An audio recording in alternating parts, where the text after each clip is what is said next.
একজন ভালো ছেলে যে মায়ের সেবা শুশ্রূষা করে, মায়ের খুব যত্ন করে।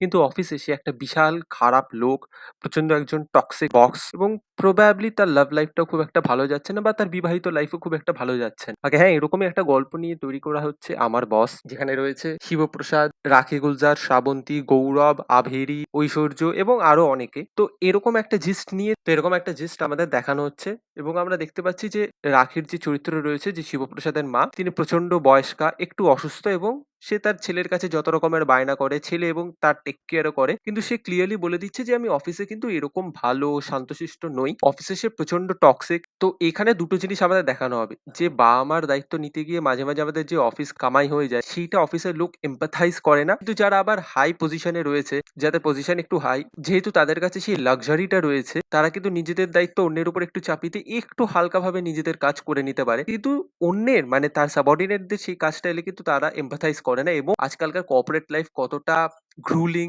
কতটা বেশি টাইম এফিশিয়েন্ট হতে হয়, ওয়ার্কলোড কত বেশি এবং তার জন্য আমরা নিজেদের ফ্যামিলিদেরকে প্রচন্ডভাবে মিস করি এবং ওয়ার্ক লাইফ ব্যালেন্স নিয়ে হয়তো কিছুটা থাকবে। তো একটা টুইস্ট দেখা যাচ্ছে যে এখানে দেখাচ্ছে যে রাখি গুলজার সে শিবপ্রসাদের কোম্পানিতে জয়েন করছে অ্যাজ অ্যান এমপ্লয়ি। তো শিবপ্রসাদ কি বয়স্ক এমপ্লয়ি যে নিজের মা তাকে কোনো স্পেশাল ছাড় দেবে, তাকে তার উপর একটু লাইট যাবে কি যাবে না? নাকি তাকেও সেরকম টক্সিক ভাবেই বিহেভ করবে, তাকেও বলবে ওয়ার্কলোড তোমায় ম্যানেজ করতে হবে, তোমাকে টাইমের ভিতর কাজ করতে হবে, তুমি কামাই করতে পারবে না, অসুস্থ হলেও আমার কিচ্ছু যায় আসে না। তো সেটাও দেখাবে কে দেখাবে না, সেই নিয়ে হচ্ছে এই গল্পটা। তো এবং আমরা ফার্স্ট কাটে এটাও দেখতে পাচ্ছি যে শ্রাবন্তীর সাথে শিবপ্রসাদের একটা রিলেশনশিপ রয়েছে, এবার বিবাহিত কি বিবাহিত না আমি জানি না। ওই ডিটেইলসটা নেই। তবে সেটাও খুব একটা ভালো না। রাস্তার ভিতর তাদের অশান্তি চলছে। তো সেটাও দেখাচ্ছে এবং ফার্স্ট কাটে ভিতর আমরা গৌরবের চরিত্রকেও দেখতে পাচ্ছি, আবিরের চরিত্রকে দেখতে পাচ্ছি, ঐশ্বর্যর চরিত্রকেও দেখতে পাচ্ছি।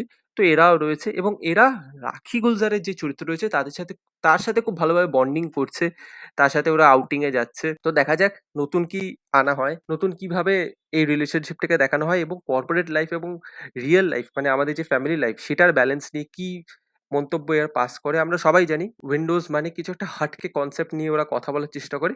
কিছু, কিছু জিনিস প্রচন্ড ভালোভাবে ব্যাটে বলে হয়। মাঝে, মাঝে ২-১ টা জিনিস যেরকম বেলা শুরু, কিছু, কিছু এরকম গল্প রয়েছে যেগুলো হয়তো অত ভালোভাবে ব্যাটে বলে হয় না। কিন্তু ওদের কনসেপ্টটা প্রচন্ড ভালো হয়। কনসেপ্টটা প্রচন্ড ওয়েল এক্সিকিউটেড হয়। ১ টা ২ টো তো মিস হয়ে যেতেই পারে। তো দেখা যাক শিবপ্রসাদ নন্দিতা রায় এখানে নতুন কি আনতে পারে। আশা তো রয়েছে।